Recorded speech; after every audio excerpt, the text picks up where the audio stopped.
Hello, my name is Bob D. Hilster and I am your particle model guru. Today I start a new series of videos and I'm starting with water, the universal solvent. The topics I'll cover in the coming up, besides water, will be the battery, in particular the wet cell, electrolysis, and cold fusion. Kind of an interesting series. Well, what we know we use water all the time, and we know a lot of things about it just by our own personal experience. We know that water can dissolve certain compounds, especially when we study chemistry. There's sodium chloride, there's sodium bicarbonate, calcium carbonate. These three particular chemicals are known as table salt, baking soda, limestone. And it turns out that water can easily penetrate and separate these objects into their parts. They can separate sodium from chlorine and sodium from the carbonate and so on. But water doesn't dissolve everything. For example, water cannot dissolve skin, but it can be absorbed into skin. We see this often in the fact that when we've been in the water too long, you look at the end of your fingers and they're all wrinkled.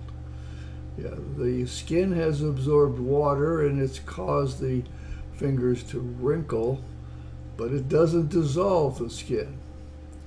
Water cannot dissolve glass, but water can stick to the surface of glass. Take a glass of water out of the refrigerator, put it on the table, it won't take too long. Yes, there's water sticking to the glass.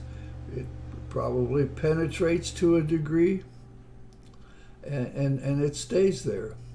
We'll use this idea about water sticking to glass later when I finally get back to prisms and looking at light again. Water can't dissolve wood, but it can be absorbed into wood. In fact, it gets all the way through the wood, but it doesn't dissolve it. It can, over time, pretty much destroy it. Water can stick to iron, but it can't be absorbed. But when the water stays on the iron too long, causes it to rust, and we get iron oxide. So, and all of this seems like the water is able to attempt to get in and dissolve, but can't do it. And that just depends on the object that it is. So, we know our own life experiences show us what water does.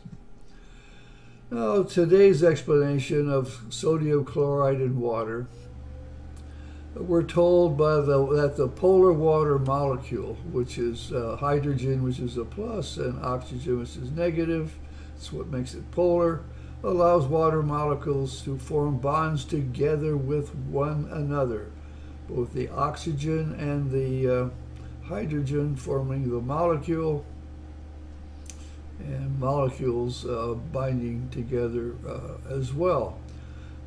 These bonds are referred to hydrogen bonds. That's what they call them.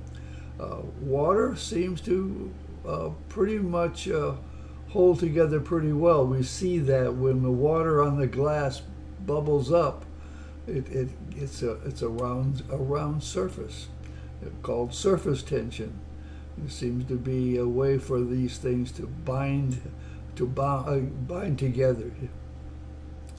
Now, salt, when you consider sodium chloride, sodium is positive and chlorine is negative. It's a compound containing ionic bonds just like water. And you can place table salt in water And for example, it will be reduces the electrostatic attraction between the sodium and chloride ions by 80 times. So they even know by how much it reduces it. It's quite a bit of reduction, but it's the electrostatic attraction. It's the attraction of plus to minus. It's the repulsion of from plus to plus or minus to minus. Other than that, they don't say anything. We're supposed to understand that plus and minus is attracted, and this like charges repel, and it works. Well, here's a picture from a slide show that I found that has an interesting picture of sodium chloride on the bottom left. And it shows water molecules around the sodium chloride. And eventually, it doesn't go into much detail, eventually you have the chlorine, which is the green atom, surrounded by the water molecule. You have the sodium, which is the gray atom, also surrounded by water molecules. And this indicates what happens to them. The salt, the electrostatic forces are reduced when the hydrogen atom interferes with the crystalline structure, and they separate, and they clearly show water surrounding the atom. While I think of it, here's the chemical equation that comes with this. You have sodium chloride, which is a solid, being put into water, which is a liquid, and you end up with sodium in an aqueous solution. In other words, the sodium here is floating around inside the water, surrounded by water that's right around the atom. Same with chlorine. Chemical equation, just as simple as statement, but that's what they use. Now here's a sort of a side issue again about what water is being used for, what it does. And it comes from this link, and in this link it says there are several things that water does for our body. And there are 8 items here that are it tells all these things of what water does for us in our bodies. Well, I'm particularly interested in the first one, which shows that the water molecules transport the nutrients and oxygen through our cells. It says transports nutrients and oxygen into the cells through our veins. It also detoxifies, which means, and I added this phrase, it transports waste products to where they need to go in our body. So they act as a transport mechanism. Quite interesting. The particle model does not have charge, and hence there is no polarity or ion. So I can't explain the dissolving of salt into water by using charge. However, the terms ion, anion, which is negative, and cation, which is positive, we will use those terms so we can clearly identify items and not cause any confusion. It's like using plus and minus for a battery. It isn't have anything to do with the battery, it just tells you which direction the G1 particles flow. Same with magnetics. The magnet, we have north and south, tells you which way the G1 particles are flowing. This is just a way to identify the particles and use a common term, but we don't have plus and minus. But I'm going to suggest that it's the water molecule itself that inserts itself between the sodium chloride and then bonds. Water bonds to the sodium atom and bonds to the chlorine atom. it bonds all the way around in a three-dimensional sense. We saw two-dimensional pictures of it, but that water surrounds it completely. And that's one of the things that makes this transport function in our body work. It's like the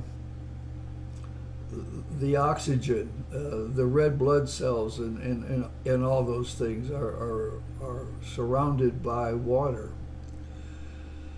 Okay, now in one of the pictures it shows the crystalline structure, and I extracted this out of the figure and just placed it there, and I put water molecules close to the thing where the hydrogen atom, being the smallest one, might be trying to penetrate into the structure. But in the particle model, the atoms, I don't think the atoms touch as solidly as this might look. Vibrating atoms, when they get too close, if these atoms are vibrating, if they get too close, then the G1 orbitals are going to interfere with each other, and you'll lose them. But in the case of normal temperature, you got vibrating atoms. All of the sodium and the chlorine are vibrating. The water is vibrating, and there's open space. There's enough room to get in between the molecules. And when the water moves in that space between the atoms, it changes the G2 force of gravity.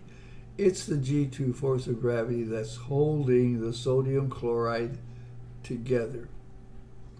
It holds the nucleus of the chlorine, the nucleus of the sodium, nucleus of the oxygen, nucleus of the hydrogen. It holds them all together, and it keeps the G1 particles in orbit inside the chlorine and sodium and so on. But when the water gets in between, it changes the dynamics of the force, making it possible for these atoms, the chlorine and the sodium, to disassociate, and for the water to get attracted to and surround the sodium and the chlorine. And so that's what's shown here. Is only shown three-dimensional, but the water is all the way around, and because it's all the way around, and you have these nutrients in your body being transported by a cocoon, if you will, of water. And that's what I mentioned here. We have a cocoon of water molecules. Remember that the water molecules can stick to glass and iron. We don't have any glass in our bodies, but we do use iron. So if iron were part of this dissolving process, water could stick to it, act as a cocoon around the iron, and transport it through our body, through our veins. So as the body uses water, it can transport oxygen, red blood cells, white blood cells, platelets, iron, and even waste. It is amazing. But that function of surrounding the object with water is the same thing in our body as it is in the sodium chloride in water. So these objects are transported through your veins as if they were hydroplaning past each other in a cocoon of water. And then in a saltwater solution, the water molecules are held onto the sodium and the chlorine by G2 gravity, and they sit there suspended that way. Okay, I mentioned that chemical equation before, and this is I just copied it and put it here. There isn't enough information there about what's really happening. how the chemical reaction actually goes on. In the particle model, this is my own equation, taking this one and expanding it. Heat is one of the primary things that we need here to cause the chemical reaction. So it's the heat plus the sodium chloride plus the water gives us sodium in aqueous solution with water molecules surrounding it, surrounding chlorine, but there's still water there until you reach a saturated solution where all the water is used up. But generally speaking, that's what you have. The primary point here is that heat from the atmosphere is needed to have the molecules vibrate. But it's a process of vibrating back and forth where chlorine and sodium actually vibrate around each other.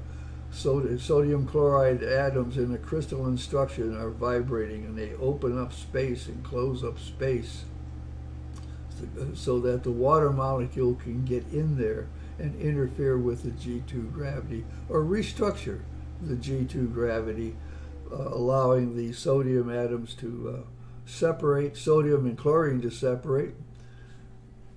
And so the heat is the primary reason.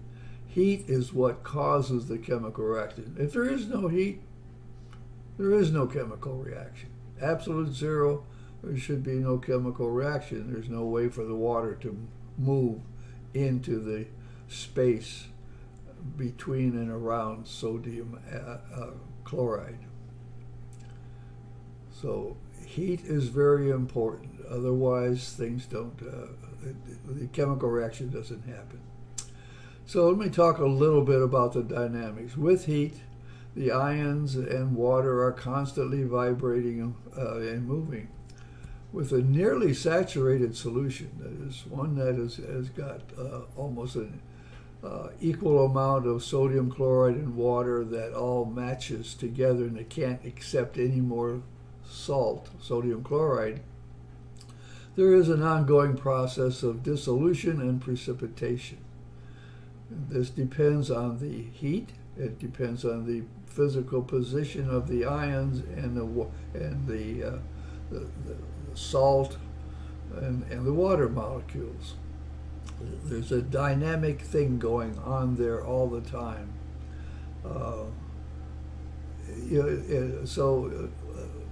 These things are important, and the reason I mention that we have this dynamic thing going on because you do have chemical actions in the battery, you have chemical actions in electrolysis, and you have chemical reactions in cold fusion. In all of these cases, an electrolyte is used. Salt water is one type of an electrolyte, and this dynamic process is ongoing. And this is why I wanted to explain this. To me, this is the basis of all chemical reactions. Some of them are very benign. You put salt in water, it just dissolves. When I was in high school, chemistry, my chemistry teacher took me back where all the supplies were. And he took, I believe it was barium, out of a jar. It's like paste. And he had a beaker of water and he put this barium on top of the water. And it just danced around and skirted around like a wild Indian or so, whatever. I was not trying to insult the Indians. It just jumped around, and you can actually see what looked like little steam, maybe water vapor coming out of the process. This is a very dynamic, very explosive type reaction. And it's all because of the dynamics of the chemistry, the heat, the water trying to dissolve the barium, but in that case it does it very dramatically. Not all of them are that way. So we'll be using this in batteries, electrolysis, and cold fusion. So in conclusion, today's science uses the polarity of water and sodium and the chlorine. Dissolving happens when the ions interact and repel reducing the electrostatic force between them. Particle model doesn't have ions, doesn't have plus and minus attraction or repulsion. The particle model suggests that heat causes the vibration of the atoms and molecules, which causes the chemical reaction. In the present example, the sodium and chlorine are surrounded by the water molecules. However, no heat, no reaction. But we can dissolve salt water. The heat that's there, we don't pay attention to because it's our common everyday atmospheric heat. My name is Bob D. Hilster, and I am your particle model guru. Tune in next time when I'll explain more of the universe using the particle model. Thank you for your attention.